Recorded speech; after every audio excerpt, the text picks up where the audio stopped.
கேடுகட்ட குதிரை பேரம், கேவலமான அரசியல் ஆள் தூக்கும் வேலை. 25 பேருமே ராஜினாமா பண்ணிருங்கன்னு தான் முதல்ல தாவேக்காலன்னு சொன்னாங்க. ஒண்ணுன்னா கலட்டுவோன்னு முடிவு பண்ணும் போது இப்ப திருப்பி சேர்ந்துட்டாங்க. ஏற்கனவே ராஜினாமா பண்ணவங்க கதி என்ன? அதோ கதி. ஒரு கட்சியில தேர்ந்தெடுக்கப்பட்டவன் இன்னொரு கட்சிக்கு போவான்னு கூட நம்மளோட தாத்தா பாட்டி வந்து நினைச்சு கூட இருக்க மாட்டாங்க. ஏன்னா அதெல்லாம் அசிங்கம். 25 பேர் எப்படிங்க அதிருப்தி வெளியில வந்துச்சு? விஜய் வந்து பார்த்ததுனால தானே அந்த அதிருப்தி வெளியில வந்துச்சு.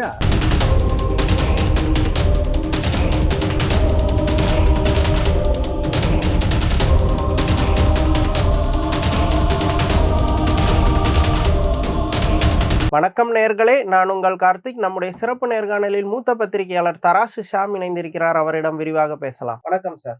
வணக்கம் கார்த்திக். சார், அதிமுகல எடப்பாடி பழனிசாமி சிவி சண்முகம் தரப்பு வந்து ஒன்னா இணையக்கூடியதா செய்திகள் வருது. உண்மையில அவங்க மனக்கசப்புகளை கடந்து இணையறதுக்கு தயாராயிட்டாங்களா? காலையில சன் நியூஸ் எனக்கு தொலைபேசி வாயிலாக கேட்டார்கள். அப்போ வந்து அப்படிதான் தெரிந்தது. மனக்கசப்புகளை மறைந்து விட்டு வழக்கமான டயலாக் தான். கழகம் ஒன்றாகும், இனி வென்று எடுக்குங்கிற இதே டைலாக் தான். ஐடி விங் ட்வீட் பார்த்தேன். அதில் வந்து கோட்டையில் ரெட்டையிலை கொடி பரப்பதான் நமது இலக்குன்னு போட்டிருந்தாங்க. எல்லாம் சரிதான். ஆனால் அதில் ஒரு 4 எம்எல்ஏ லாஸ் ஆயிட்டாங்க. இவங்க இணைந்தாலும் 4 விக்கெட்டு போனதை ஒன்றும் செய்ய முடியாது. இன்னும் சொல்லப்போனால் ராஜினாமா கடிதம் கொடுத்து சில விதிகள் இருக்கு அதில். அதாவது ஸ்பீக்கரோட பவர், ரெசிக்னேஷனை அக்செப்ட் பண்றதுல ஸ்பீக்கரோட பவரை பற்றி நிறைய லீகல் டிஸ்கஷன்ஸ் இருக்கு. சுப்ரீம் கோர்ட் முன்மாதிரிகள்லாம் இருக்கு. அப்போ அது வாலண்டியரா ஜெனியூனான்னு ஸ்பீக்கர் வந்து ஒரு அனாலிசிஸ் பண்ணணும்னு இருக்கு. இந்த இடத்துல இப்போ ஒரு டிஸ்குவாலிஃபிகேஷன் பெட்டிஷன் பெண்டிங், அதுக்கு பிறகு தான் ராஜினாமா போகுது. ஸ்பீக்கர் தாராளமா ஒரு 2 நாள் 3 நாள் டைம் எடுக்கலாம். இப்போ டிஸ்குவாலிஃபிகேஷன் பெட்டிஷன்ல ஸ்பீக்கர் டிலே பண்றாருல, நான் எல்லாத்தையும் கலந்து ஆலோசித்து அப்ரோப்ரியேட் டைம்ல தான் முடிவு எடுப்பேன்றாரு. இப்ப ராஜினாமா கடிதத்துல உடனே ஏன் முடிவு எடுக்கணும்? அதையும் வந்து நான் கலந்து ஆலோசித்து அப்படி சொல்லலாம்ல. இல்ல அவங்க வந்தாங்க, லெட்டர் எழுதி கொடுத்தாங்க, அது வாலண்டியர்னு நான் முடிவு பண்ணி உடனே ஏத்துக்கிட்டேன்றாரு. அப்போ ராஜினாமா கடிதம் கொடுத்துட்டு 4 நாளோ 5 நாளோ ஆனா பணமாற்றம் ஏற்பட்டு மீண்டும் அதிமுக ஒன்றானா ராஜினாமா கடிதத்தை வாபஸ் வாங்கிடுவாங்க. அதனாலதான் அவர் உடனே ஏத்துக்கிட்டு உடனே அரசியல்ல காலின்னு சொல்லியாச்சு. இப்ப ஆசிட்டிஸ் எந்த மனமாற்றம் ஏற்பட்டாலும் அந்த 4 எம்எல்ஏ பதவி போனதுதான். அவங்க தாவேகாலையும் இணைஞ்சாச்சு. இது பிறகு தாவேகால அவங்களுக்கு இடைத்தேர்தல் டிக்கெட் கொடுத்து ஜெயிக்கணும். ஆனா டிஸ்குவாலிஃபிகேஷன் இன்னமும் நிலுவையில் தாங்க இருக்கு. சப்சிக்வெண்ட் ரெசிக்னேஷன் வந்து டிஸ்குவாலிஃபிகேஷனை வைப் அவுட் பண்ணாது. அது நிலுவைதான். தகுதி நீக்கம் என்பது சபாநாயகர் முடிவு எடுக்க வேண்டியது. அவர் முடிவு எடுக்கல.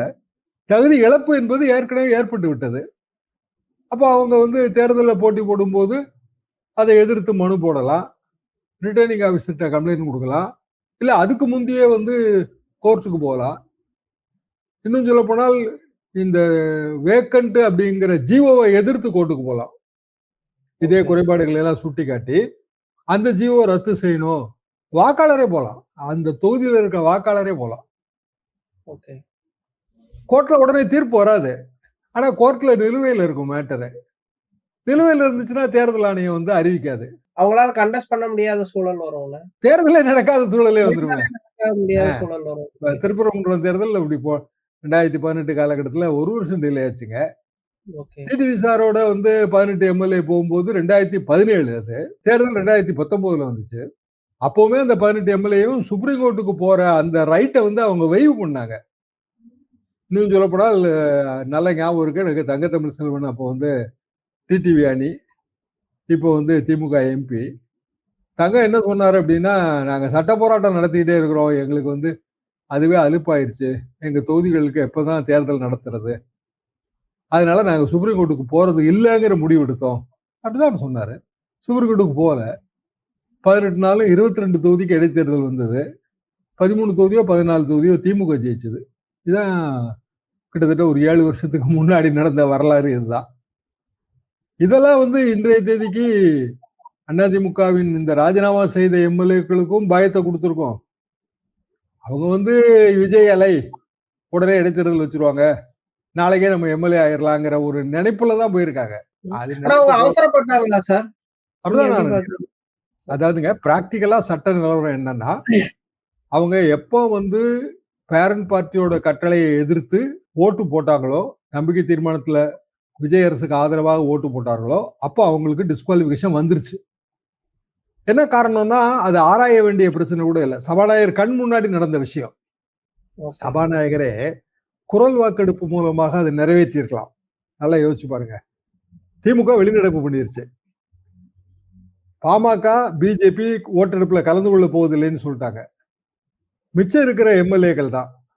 மிச்சம் இருக்கிற எம்எல்ஏக்கள்ல மறைமுகமாக வந்து வேலுமணி தரப்பு வந்து ஆதரவுன்னு சொல்லிருச்சு. சிவிஎஸ் வேலுமணி தரப்பு. அப்ப மீதி 106 பேரு டிவிகே எம்எல்ஏ. அப்போ ஒரு சபாநாயகர் என்ன செஞ்சிருக்கலாம்? குரல் வாக்கெடுப்பு விட்டுருக்கலாம். அப்போ பதிவாகாது. இந்த எம்எல்ஏக்கள் 25 எம்எல்ஏக்கள் பேரண்ட் பார்ட்டியோட கட்டளை எதிர்த்து ஓட்டு போட்ட விஷயம் சபை குறிப்புகள்ல இடம்பெறாது. ஓகே. அவர் என்ன தீர்ப்பு சொன்னாருன்னா, குரல் வாக்கெடுப்பு நடத்தலாம். ஆனா இப்ப இருக்கிற இந்த நிலைமையோட முக்கியத்துவம் கருதி நான் வந்து டிவிஷன் முறையில வாக்கெடுப்பு நடத்துறேன்னு சொல்லி பார்ட்டா பிரிச்சு யாரு வந்து ஆதரவு யாரு எதிர்ப்புன்னு பதிவு பண்ணிட்டாரு. திமுக வெளியில போயிடுச்சு. சோ எதிர்ப்பு பதிவு இல்ல. ஆதரவு பதிவுல அதிமுக 25 பேரு ஆதரவு பதிவாயிட்டாங்க. இபிஎஸ் தரப்பு வந்து எதிர்ப்பு பதிவாயிருச்சு. அப்ப அதிமுக ஆதரவு பதிவு சட்டமன்ற குறிப்பேடுகளை இடம்பெறும் போது அவங்க கட்சியோட உத்தரவுக்கு எதிராக ஓட்டு போட்டாங்க. கட்சி தாவல் தடை சட்டப்படி அது குற்றம். சபாநாயகர் கண் முன்னாடி நடந்ததுதான். எனவே அவங்கள வந்து தகுதி நீக்கம் பண்ணுங்க. இதுதான் பெட்டிஷன். தகுதி நீக்கம் பண்ணணும். பண்றதுக்கு டைம் எடுத்துக்கிறேன் அப்படின்றாரு சபாநாயகர். ரைட்டு, டைம் எடுத்துக்கலாம். ஆனா அதுக்கு பிறகு சப்சிக்வெண்டா ரிசைன் பண்றாங்கல்ல அதுல இருந்து 4 பேரு. அதுக்கும் டைம் எடுக்கணும்ல அவரு. ஓகே. அது அப்படி அவர் எடுக்கல, டைம் எடுக்கல. எடப்பாடி பழனிசாமி தரப்புல வந்து ராஜினாமாவை ஏற்க கூடாதுன்ட்டு பெட்டிஷன் கொடுத்தாங்க. அதுக்கு தார்மீக உரிமை எடப்பாடி பழனிசாமி தரப்புக்கு இருக்குதா? சட்ட ரீதியா அதுக்கான வழிகள் இருக்கு. ஏன்னா அவங்க டிஸ்குவாலிஃபிகேஷன் பெட்டிஷன் போட்டிருக்காங்கல்ல. 25 பேர் ஏத்து ஓட்டு போடுறாங்க. ஏத்து ஓட்டு போடும்போது அவங்கள வந்து தகுதி நீக்கம் பண்ணுங்கன்னு சபாநாயகர்கிட்ட கேட்கறாங்க. சபாநாயகர்கிட்ட தான் கேட்க முடியும். சரி, 10th ஷெட்யூல்ங்கிற தகுதி நீக்கங்கிற கான்செப்ட் ஆளுங்கட்சியை பாதுகாக்க செய்யப்பட்ட ஏற்பாடா? 1985 தாங்க இது வருது. 1950 இந்த கான்செப்டே கிடையாது. நம்ம அரசியல் சாசனம் இயற்றப்பட்ட போது ஒரு கட்சியில தேர்ந்தெடுக்கப்பட்டவன் இன்னொரு கட்சிக்கு போவான்னு கூட நம்மளோட தாத்தா பாட்டி வந்து நினைச்சு கூட இருக்க மாட்டாங்க. ஏன்னா அதெல்லாம் அசிங்கம். சோ அவங்க வந்து அப்படியான எந்த விதமான ஒரு தகுதி இழப்பும் அரசியல் சாசனத்துல கொடுக்கல. தகுதி இழப்புங்கிறது ஜெனரலா எப்படி கொடுத்துட்டாங்க அப்படின்னா, for being a member, for being chosen as a member, MLA தேர்ந்தெடுக்கப்படுவதற்கு பல தகுதி இழப்புகள். இப்போ உதாரணமாக வந்து அவங்க unsound mind, office of profit, அதெல்லாம் வந்து கிளாசிஃபை பண்ணிட்டாங்க. கட்சி மாறினா தகுதி இழப்பு, அதை கிளாசிஃபை பண்ணல. அதுக்கு பிறகு பயங்கரமான கட்சி மாறினாங்க. ஆயாராம் கயாராம்ங்கிறது என்னன்னா, ஹரியானால ஹரிராம்னு ஒருத்தர், அவர் ஒரு சட்டமன்ற உறுப்பினர், ஒரே நாள்ல 3 வாட்டி கட்சி மாறிட்டார். காலையில ஒரு கட்சி, மத்தியானம் ஒரு கட்சி, சாயந்தரம் ஒரு கட்சி. இதெல்லாம் எங்களோட ஸ்டூடெண்ட் டேஸ்ல நடந்தது. அது பெரிய கிண்டலுக்கும் கேலிக்கும் உள்ளானதாக மாறுச்சு 70கள்ல. அப்போ ஆயாராம், போனராம், கயாராம், வந்தராம். கயாராம்னா போனராம், போனராம், வந்தராம்னு அதை வந்து எல்லாரும் கிண்டல் பண்ணி எழுத ஆரம்பிச்சாங்க. ராஜீவ்காந்தி வந்தோடனே இதுக்கு ஒரு முற்றுப்புள்ளி வைக்கணும். முற்றுப்புள்ளி எப்படி வைப்பது? கட்சி தாவல்ங்கிறது சட்டப்படி குற்றம். அப்படி வரும்போது 85ல என்னன்னா, கட்சி தாவல் குற்றம் தாங்க. கட்சியில இருந்து இயல்பாக கொஞ்சம் பேர் அதிருப்தியாகி கட்சி கொள்கையிலயோ கட்சி தலைமை மீதோ அதிருப்தியாகி அவன் வெளியில போனா அவனுக்கு ஒரு ப்ரொவிஷன் கொடுக்கணும்லங்கிற ஒரு ஆர்குமெண்ட் வந்துச்சு. சரிதான், அது சரிதானே. டெமோக்ரஸியில வந்து அதிருப்திங்கிறது இருக்கும்ல. அதுக்கு ஒரு ப்ரொவிஷன் கொடுத்தாங்க. ஸ்பிளிட், பிளவு, கட்சியில் பிளவு. அப்போ ஒருத்தர் 2 பேர் அதிருப்தினா எப்படிங்க, ஒரு கட்சியே பாதிக்கப்பட்டுரும்ல. அது கரெக்டுங்க. 1/3 அப்படிங்கிற அந்த 1/3 நம்பர் அப்ப வந்துச்சு. அதுக்கு பிறகு பல தீர்ப்புகள், தேர்தல் ஆணையத்தோட டிஸ்கஷன், இந்த தேர்தல் சட்டங்களை திருத்துவதற்கு போடப்பட்ட பல குழுக்களோட ஆய்வு, இதுல வந்து என்ன முடிவாச்சு அப்படின்னா, இல்ல அந்த ஸ்பிளிட்ங்கிறத ரெகக்னைஸ் பண்ணக்கூடாது. மெர்ஜ் ஆகலாம். ஒரு கட்சி வந்து அப்படியான ஒரு கருத்து வேற்றுமை வந்துச்சுன்னா கட்சி மெர்ஜ் ஆகலாம்.